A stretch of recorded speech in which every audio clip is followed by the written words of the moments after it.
Hi, I'm Rich Close. In today's iPhone tutorial, we're going to talk about the flashlight and how to turn it on in Control Center. Please click the link below and subscribe, and visit richclose.com for more iPhone tutorials.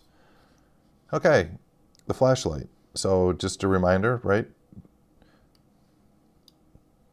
Control Center, there's a video on how to use Control Center, and it just so happens I have a flashlight already in my Control Center there.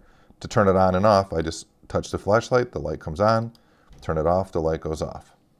What if you don't have a flashlight icon in your Control Center? Let's go to Settings, to the Settings menu, and we'll scroll to get to Control Center. Click on that. And you can see these are all of the functions in Control Center. One of those being the flashlight.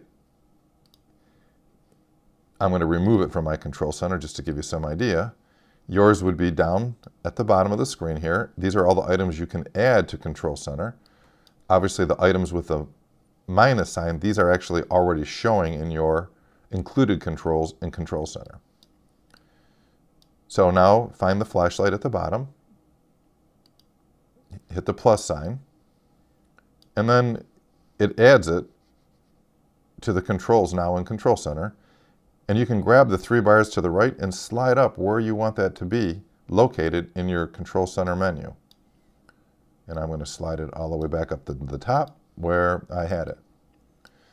And so now the flashlight would be in your Control Center settings. So an easy way to get to a flashlight, slide up on Control Center, there it is, turn it on and off. Thank you for watching my videos. Please click the link to subscribe to my YouTube channel and visit my website where you can find more iPhone tutorials and a link to my iPhone seminar.